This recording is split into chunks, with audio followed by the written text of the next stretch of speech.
Welcome back to Film Room with Vikings head coach Kevin O'Connell, brought to you by Twin Cities Orthopedics. Coach, selfishly, the one game a year I want to win is that one in Lambeau. But on a serious note, complimentary football. We saw that on Sunday. Yeah, I think from a standpoint of how the game played out, offensively, I thought we moved the ball well really all day long. Defensively, though, to me, the key was a team that we knew wanted to get off to a fast start. We were able to really limit their ability to do that. 3 and outs, turnover on downs, the interception that we'll show here in a play or two. I just thought it was a great example of Flo's guys bringing a game plan to life, and their continued growth and evolution as a defense was really, really cool to see. And then how it kind of played off of each side offensively, taking advantage of that interception with a sudden change touchdown. And then just the feel of the game, quite honestly, it felt like a complete effort from our team. Always room for improvement, but definitely something to build on. Yeah, I mean, they're a second half scoring team, and to come out in the second half and put 14 on them like that, let them know it's not their day. Yeah, it was a big thing. Let's see how we did it. So just looking at this, I thought it was a huge play in the game to make sure we come away with 7 on this drive when we had really pushed it down the field a few times.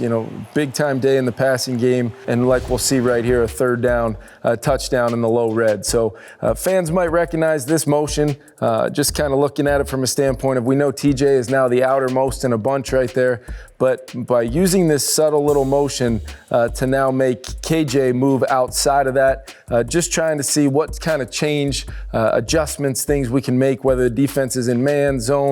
In this case, we get zone coverage, and we're going to run kind of a core staple play where KJ is going to have the ability to win kind of on that front line. Once he ties down that flat defender right there, TJ's got the ability to then run the in-breaking route behind him versus what you see as really, really good leverage right there. Defender on his outside, Douglas there, and now with BP screaming across vertically, we're just trying to isolate as much of that space in the middle of the end zone as we possibly can. You can see what's new. Kirk already starting his arm right there, ball out as TJ just gets into that cut, and TJ goes down and gets it for a big time score on the back end line. Here's what I want you to watch right here. Beyond the really good protection, just take a look at my man 66, Dalton Reisner, doing a nice job in pro at the point of attack, and then watch what you see.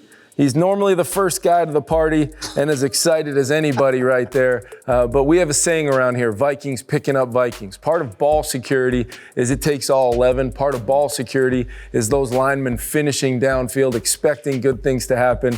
And even when that play's over, it's a touchdown catch. 66 showing up to the party. Really, really cool to see. Speaking of showing up to the party, there's a party going on at the line of scrimmage right here with Vikings in a threatening, blitzing look right here. We've got, count them up, really 8 guys up around the line of scrimmage. Packers thinking that they're going to get into maybe a max protect look. This ends up being a drop 8 kind of coverage where Josh Metellus is really going to be responsible to run the middle of the field in a split safety zone kind of coverage. And what I want people to see is just the difference between the pre-snap and the post-snap. As Jordan Love thinks, I better be ready to beat pressure. He now sees that it's 8 guys in coverage, bringing 3 men on the rush, and there goes Metellus down the middle of the field right here, really responsible for any ball that gets thrown down. We got the safeties in kind of a 2-deep look, making sure we defend every blade of grass right here. And as this ball is thrown, not a bad attempt by Jordan Love right there, giving his guy a chance to make a play. But how about Josh? Playing the hands, technique, fundamentals in the back end,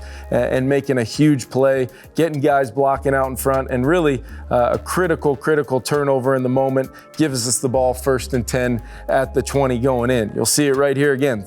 8 Vikings up at the line, very easily out of this same look. We could be sending everybody going 8 forward right there where they don't have enough to block us all, but we also can drop out of there just like we do visual on the quarterback. We knew going into this game we'd get some ops down the field. How about that reaction to not interfere? This team had led the league in drawing interference penalties, to play the hands, ball comes out, and Josh Metellus has been absolutely huge for us all season long. And a phenomenal job of disguise because Love gets the top of his drop, says middle open, I'm just throwing it down the middle of the field. Yeah, there shouldn't be anybody there. Exactly, they were all at the line of scrimmage. Great job covering ground. And what that allows you to do, and especially me as a play caller, you could feel it. You could feel that sudden change, excitement excitement. So why not try to essentially take a shot right on that 1st and 10 down? We had scored to start the half. Momentum was on our side. We get the turnover. Let's go ahead and make it a 14-point start to the second half right here. So essentially, we had lined up like this early on in the game, had to take a timeout with the play clock running down a little lower, but you're going to see Jordan Addison in the backfield right there. What we do there is put Cam Akers out at the halfback spot, out to the field to the widest spot. Not knowing man or zone in this league sometimes can be a little bit of an adventure trying to have that answer for the test, but they did not make it very hard to see in this case. Devondre Campbell out there on the back. You've got Jair Alexander, one of the best corners in the league, right there, basically matching Jordan Addison up with the safety outside wide there on TJ Hockenson. So we know basically now we've got one-on-ones across the board. And in this case, when you bring Jordan out of the backfield, a lot of times teams will run different routes where you're running choice cuts or maybe just trying to get the drive started right here with a completion type play.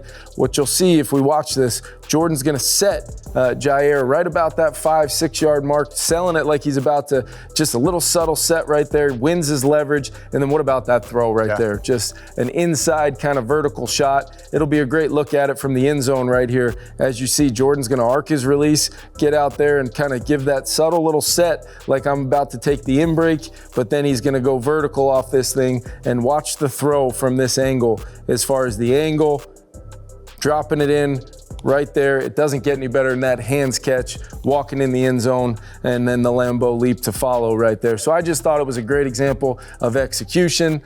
Kirk Cousins, like he's been for us so much this year, making the big throw in a sudden change moment. That's complimentary football, but the guy's got to go out and bring it to life and make it happen.